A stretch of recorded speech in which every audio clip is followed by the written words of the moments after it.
Hi, I'm Trelawney and this is Pippa. We are back to talk about all things reality, relationships, and life on the island. How are you today, Pippa? Oh, I'm very good. Happy once more because the sky is blue and the sun is shining. Yeah, we're having a kind of almost a spring-like weather, aren't we? Mid-spring. It's yeah, absolutely beautiful out there. A bit cold though. Yes, I've got my I can see jumper you got on your today. cozy jumper on. Me too. Do you Yeah. think it's going to last until Christmas? Well, let's hope so. It would be good if it did, wouldn't it? Be beautiful to go out there, and especially if we're going to do these dips on Christmas Day. Yes, we were talking about that, weren't we? We have decided we are going to go out for dinner on Christmas Day for Christmas lunch. So, any recommendations for our next podcast, Okay. please let me know. I found a couple of ideas, but we've never done it before. So, I just want to make sure it's somewhere with some atmosphere and that you don't feel like you're kind of on this in this strange situation where you're surrounded by people, but it feels like you're on your own and just a bit of a buzz and a bit of kind of festive spirit. So that's what we're looking for at the moment. So any ideas, most welcome. Okay, I will keep my eyes and ears peeled for you. Thank you. So the first thing we're going to talk about, we always do a little bit of not necessarily reality TV, but TV that deals with real issues or just good old fashioned fun reality TV. And that's what we're going to be talking about this week because Below Deck is one of my favorite shows to watch if I just want to unwind. I don't want to think about anything particularly stressful or important, and I just want to lose myself in this little world that these people are on together on a super yacht. And each season, very similar patterns occur.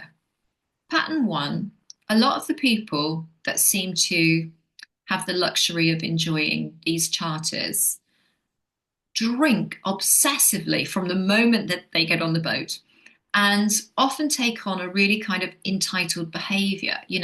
We're here, we've paid for this, we really want to get our money's worth.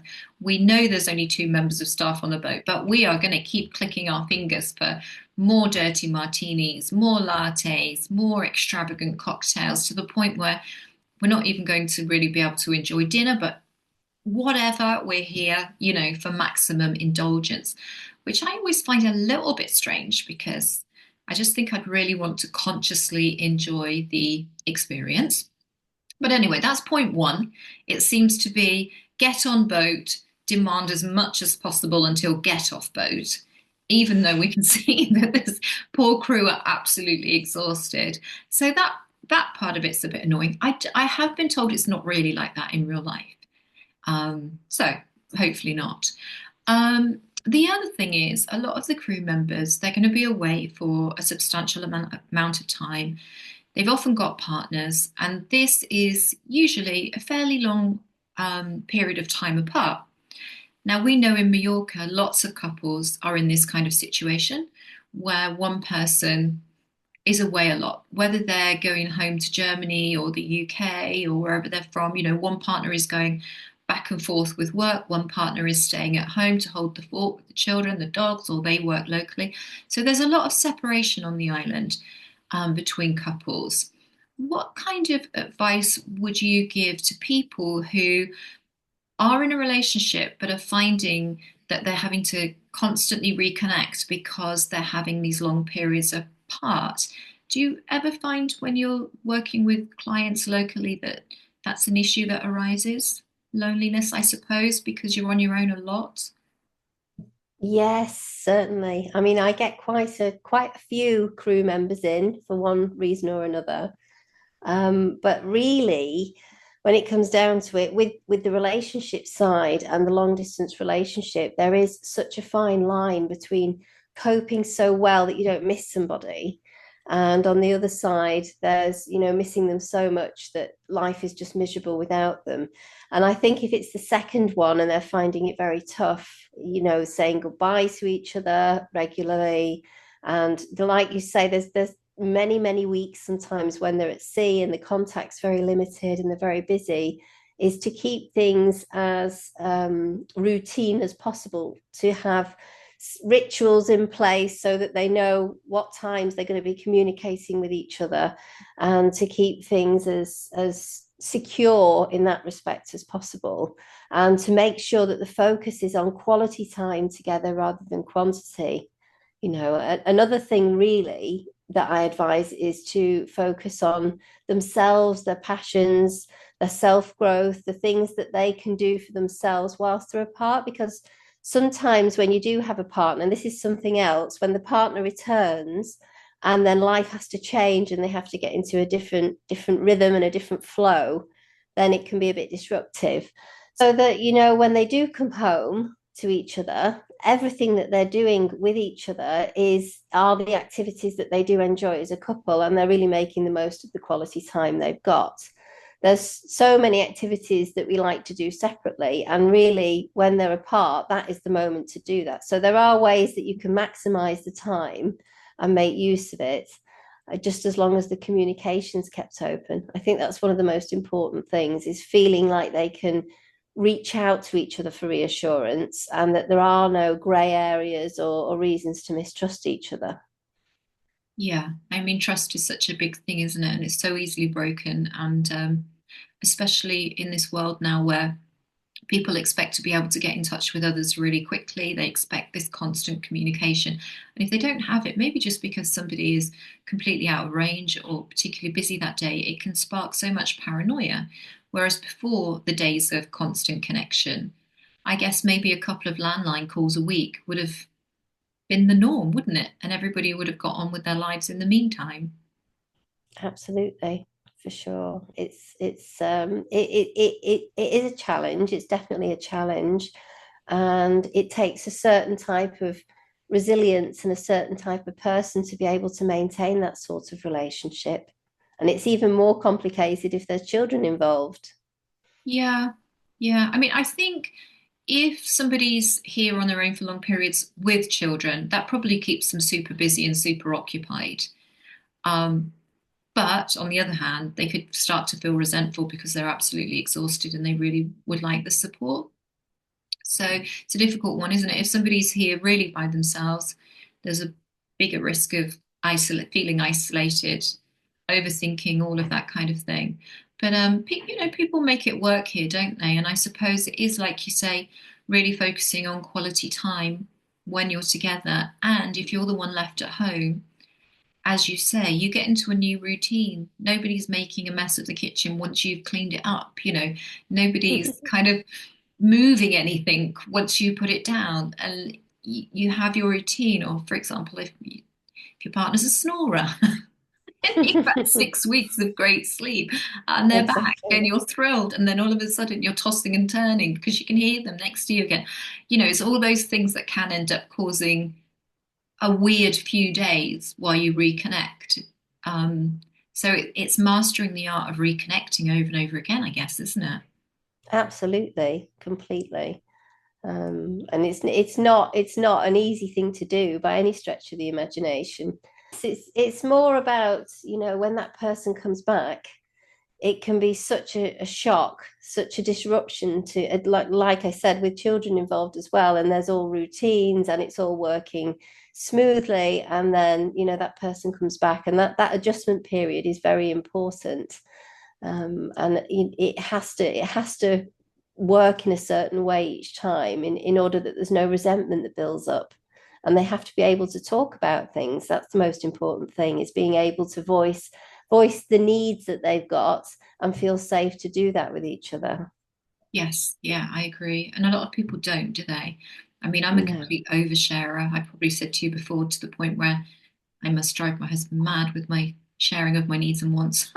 But I know a lot of people don't. They'll tell friends or they'll tell family members, but they won't actually tell their partner, which I Mm-hmm. find, um, I imagine that's really difficult within a relationship because it's just going to build up and then you're going to implode. Which is exactly what happens. But it Yeah, isn't always, if somebody's not sharing the needs, it's usually because they don't feel safe to do that. very true. So occasionally you get a partner that, when stuff's brought up in conversation, or they sulk for days, or they have this visceral reaction where they get mad and they get angry, and it's that kind of response when somebody's trying to voice their needs makes them very quickly shut down.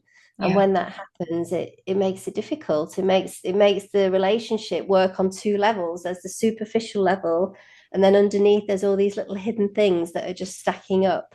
And I think that is really a very big problem in these long distance relationships, and probably one of the reasons that they end up cheating. Yes. And that's an issue, isn't it? When you're away for a long time and you're surrounded by new shiny things, it's a really sad and tragic part of human nature that people can stray and generally regret it terribly afterwards because, every new shiny thing eventually becomes another human being with their flaws and their things that annoy you. And then, maybe people then remember, oh my gosh, I actually was in love and I actually did have all of those years of trust built up and companionship and now, I really don't know who I'm with and what I'm doing. So yeah, it's a difficult one, isn't it? But I think that it's something that people should try to avoid if they do know that their relationship is happy and that both sides have put years into it. Why would you want to blow it? But it's human nature, isn't it? And it's a really difficult topic. Yeah, I think on the yachts, it's they were in such close proximity with each other, and they're spending such a concentrated amount of time with each other.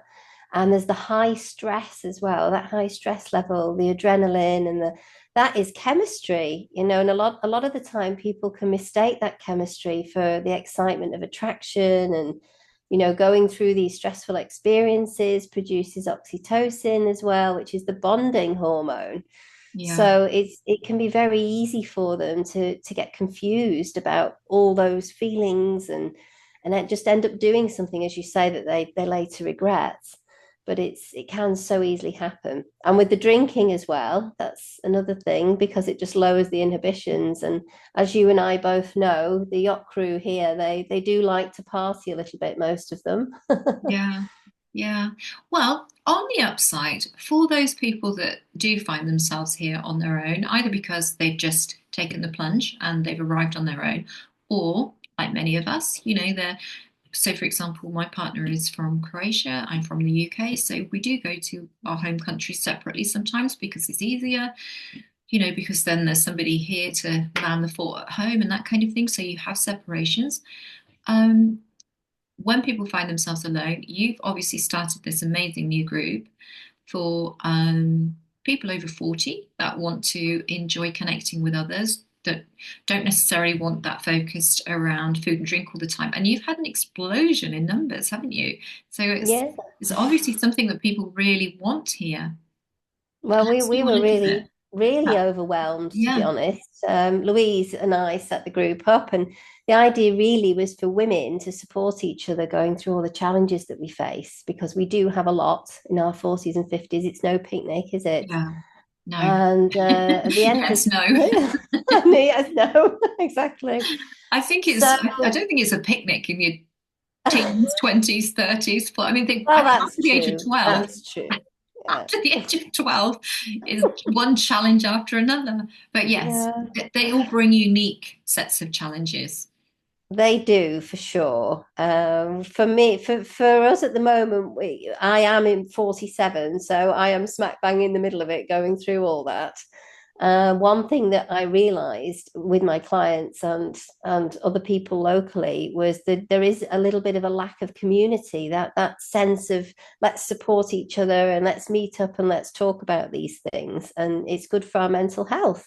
Very good. So this was how the group was born, and we started off with just a few members, and I put a little post on another group asking for ideas for fun activities for us to do, creative things, and within 24 hours we had 100 new members all asking to sign up, and all these beautiful messages saying how needed it is and how excited people are. So I'm very, very pleased, and I'm hoping it's going to grow even more, but it's clearly there's a need for it for sure. And I feel a bit bad because I had a few people contact me and say, what about me? I'm not 40, I'm only in my 30s. Yeah, well, So you could suggest that they start something. I mean, the only thing is, you have to control your numbers a bit because if you're doing a kind of a guided walk or a cycle and you've got a caterpillar of 100 people behind you, It That's just what we gets so said. much more complicated. But people, If not every everyone will come to everything, will they? No. Well, hopefully not, because Yeah. we will be like a mob turning up. We'll need megaphones and coaches and all sorts to get us around. Yeah. But I hope it does grow, and I hope we can get to a point where we have, bigger numbers turning up for events. At You the know what we moment, could it's do? quite intimate, which is Yeah. nice because you can really get to know each other. So we're just like usually it's around 8 or 10 people that turn up, which has been manageable. It's been lovely. You remember everyone's names by the end of the walk, or whatever it is we're doing. Whereas I think larger numbers, it gets a little bit more scattered. Yeah, but you could have like localized subgroups. If you get so many people, although you can obviously offer everything to everyone, you can have a group, a Palmer group, I don't know, a Southwest group, a North group, just so that you've got kind of subgroups and it's a bit more manageable for you. It's a good idea. But it Very sounds good idea. amazing. Yeah. Well, you know Yeah, that I will be right. coming along. So, I um, hope so. yeah, yeah, I will. Just been a little bit of a manic time, but yes, I will be, and I'm really looking forward to it. So you are great at doing some research and telling us about the really exciting things that are coming up on the island. I'm just Yeah, going we to do have. a mini plug, and I'm just going to make sure I get the information perfectly right because there is a short play festival in Palma. It's Christmas based, but with a twist. It's called a Red Christmas, and the performances are on the 14th and 15th of December at, I'm going to try to make sure I say this correctly, Teatro Mall Theatre in Palma. I'm going to put a link in the notes. But there's four directors directing four short plays. I am one of the directors directing a dark short play with some great actors. It's in English, but it's an international cast and production crew. So if anybody would like a little bit of live theatre, a bit of a dark twist on Christmas, it's from 7:30 and we'll finish about 8:30. So you've got time to go and get some tapas afterwards and see the lights. So it could be a really good start to the Christmas season. That sounds wonderful, and I will definitely be there for sure. I'm looking forward to seeing you in the Yeah, it's I love theatre. It's just I don't really get enough of it here, I don't think. So it'll be really real nice treat at Christmas time. And like you yeah. say, nice Oh. to make an evening of it as well. Yeah, make an evening of it in Palma. We actually went to see the Christmas lights turned on and it was great. I mean, a lot of people had said to me, oh no, it's too busy, but we just really enjoyed it. And we had some amazing tapas afterwards and it wasn't cold and there was a lovely atmosphere. Really, really It nice. was Felt very safe, even though it beautiful. was very crowded. Yeah, Mm. so tell us more about what's happening in the next few weeks. Okay, we've got as usual, there's a little bit of a mix. So I've made my notes here to have a Love look your at. note. Yeah, my notes.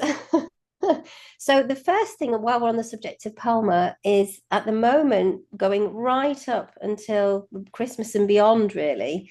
We've got different markets and different activities going on in Palma in the squares. So going from Monday to Sunday, 10 a.m. till 9 p.m. every single day, we've got food stalls, Christmas decorations. In Plaza Mayor, they're selling nativity scenes and toys and candles. And then outside the town hall, I haven't seen this yet. Maybe you have. They've supposed to have this huge nativity scene. Oh, I haven't That's seen that. Yeah, okay. So that's on Plaza Court, and Ah, then we in actually Plaza stood España. there. We were there to Hmm? watch the lights go on. However, it Ah. was so busy. Maybe the nativity display was there and I just couldn't see it through the crowd. But that is Maybe where we they watched didn't the put it lights out go yet. on. I don't No, know, I'll but check. it's there. It should be there now. We'll be in on Sunday, so I'll check. Very good. Maybe you can get a photo. Yes.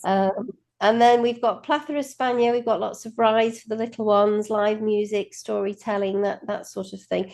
Really, the entire of Palma, we've got Plaza Mayor, La Rambla, Via Roma, Plaza España, Plaza Porta Piñada. The whole lot is just full of Christmas markets and Christmas and activities. So, They know how if to there's do something on Christmas in anywhere, Palma, don't they? absolutely. It's so magical with the lights and everything else. It really is wonderful. All we need is an So outdoor skating rink if anybody wants to make that happen for next year. that's true. There is actually Pop-up one.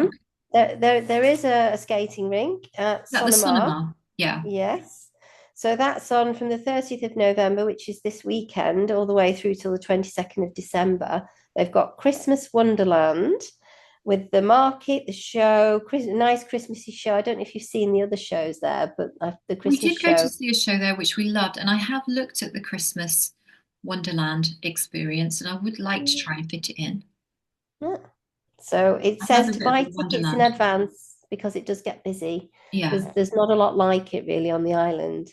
And they have the ice skating rink in the middle where the fountain usually is, don't they? So that's quite, I don't know if it's The actually real musical ice or if it's fountain. plastic. It will probably be plastic. Yeah, And I if I would go have with my thought. husband, we won't be able to skate because he's terrible at skating, and I wouldn't want to skate on my own. I need somebody with me, but just for the chatting and the fun.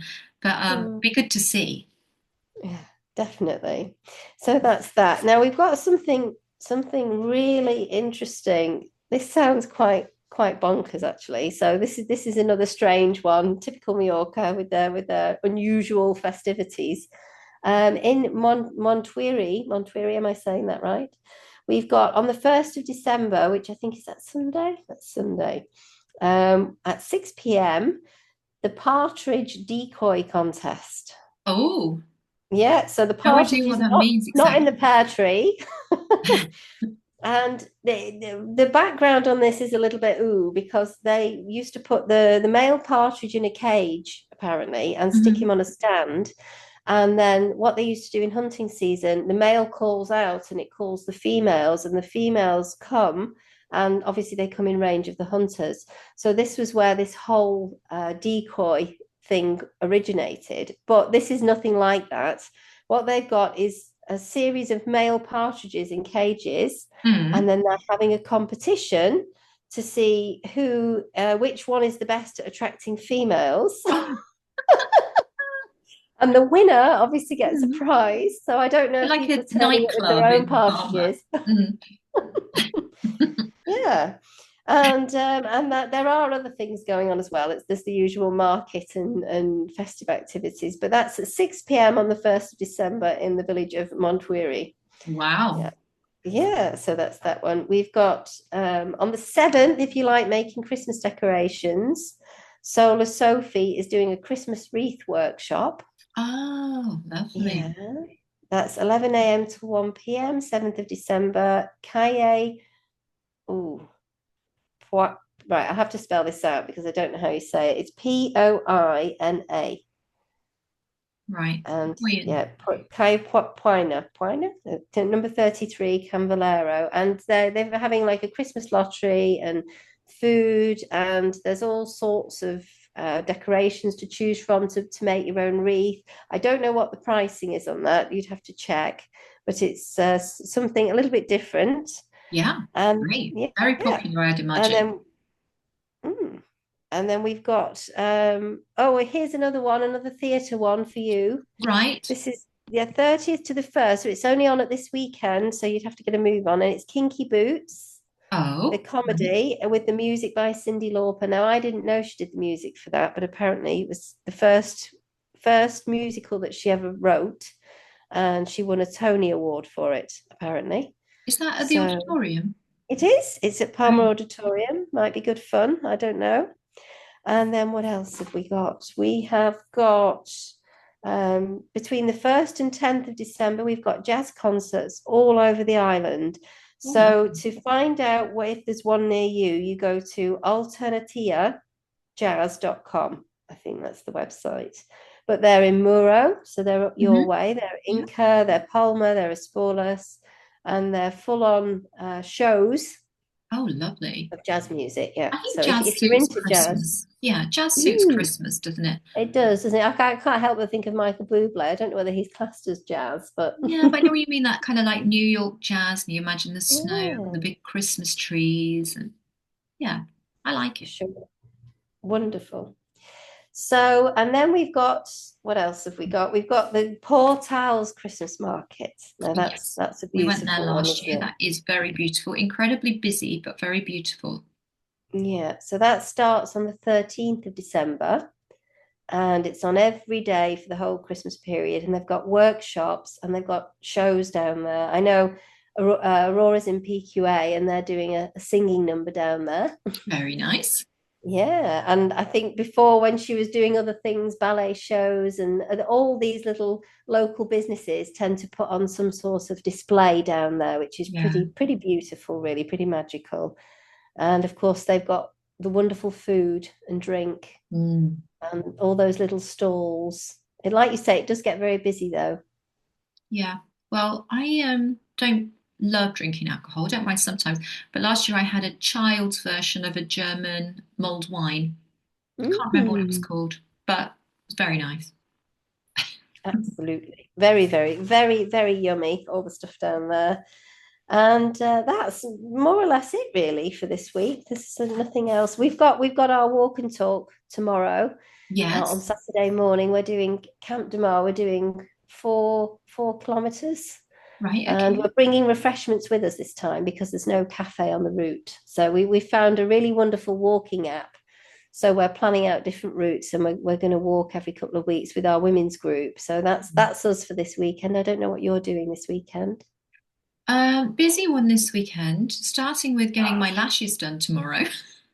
Nice. Yay. Pamper A session. must. Yes, yeah. Yeah. And then we have to go to Portals, and then we have to go to Fan because apparently I've had a Christmas present bought for me in the Black Friday sale, which we have to go and pick up. Mm.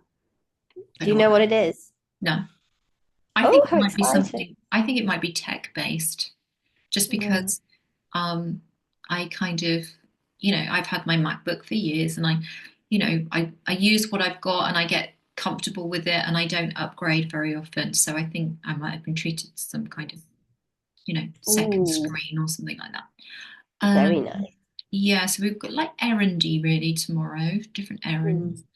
But then Sunday we're going into Palma for brunch with some friends, and we're going to do a little walk around of a few places that we're going to at Christmas that I don't know yet whereabouts they are, and our friends do. So we're going to be doing a little walking tour, and yeah, so looking forward to being out and about in the sunshine. Hopefully, the sun will Yeah. be shining. Well, I think it's supposed to be a nice weekend, so fingers crossed. Fingers crossed it stays that way. Yeah, and some dog walking along the beach, which, as we said, I love in the winter because you can.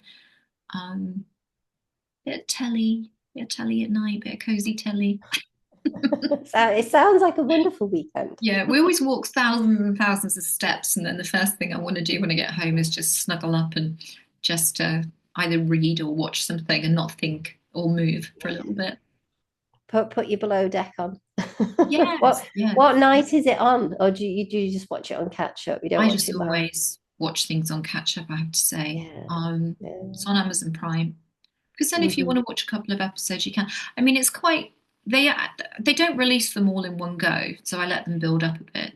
It's quite good when you're into a show and you have to wait for the following week. That's quite nice. Yeah. I also like saving them up, and then And if you binge watching. if you've been walking around Palma for 8 hours and shopping and all of that, and you get home, all I want to do really is have a bit of a binge watch of something, or a podcast or a read. Um, yeah, that's my Switch kind of off.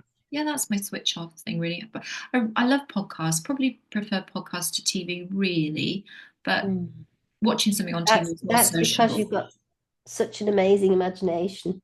Oh, So thank you when very you're much. listening to something as a writer, your imagination is fantastic, isn't it? So Well, as you're you're always listening to thinking, things, yeah, could this be a kind of could I take this and put a real spin on it and make a really interesting news story out of it? But often the story is so captivating by itself, you wouldn't want to do anything else to it. But yeah, I do enjoy that. But yeah, a bit of telly with the family is very social, isn't it? I For me, TV is a social thing. I want to watch it and have someone to talk to about what's happening. yeah, I know what you mean. Yeah. It's Anyway, always better when it's shared, isn't it? Little watch yeah, party. yeah, My, definitely. my my daughter, she was watching the Twilight series, and she had Oh, right. she had a friend on a WhatsApp call, and they must have been on for 3 hours watching the film together. They had it both on in their own homes, watching it at the Oh, that's same so time. nice.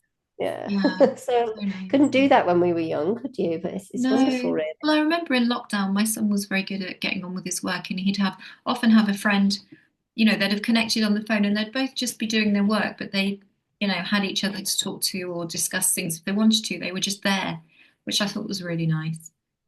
It is. It's fantastic. Really, really, really we enjoy watching her do things like that. I think it's fantastic. Yeah.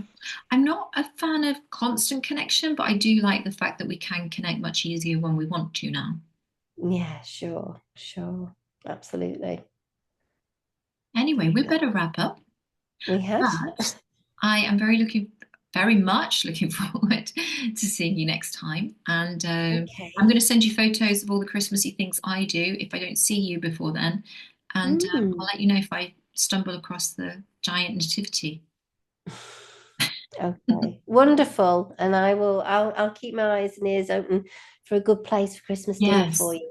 Christmas lunch, Christmas Day, somewhere that Yeah. has a bit of atmosphere. I think merchants I'd seen online. I think, Yes, I that keeps popping up for me as well. So I don't yeah, know. I don't know. It must I be think we'll must be have a very look. popular. Yeah, on our walking tour on Sunday, I think we might have a look. But I guess you have to book these things quite quickly. So, Definitely, definitely ahead of time. Otherwise, they yeah, run out of spaces, and they quite quickly because there aren't that many places that do exactly. Christmas lunch. Yeah. Alrighty. Well, I will see you very soon. And thank you so much for joining me today. Lovely as Okie always. dokie. All right, Mwah. then. See you soon. Bye Bye. bye. Bye bye.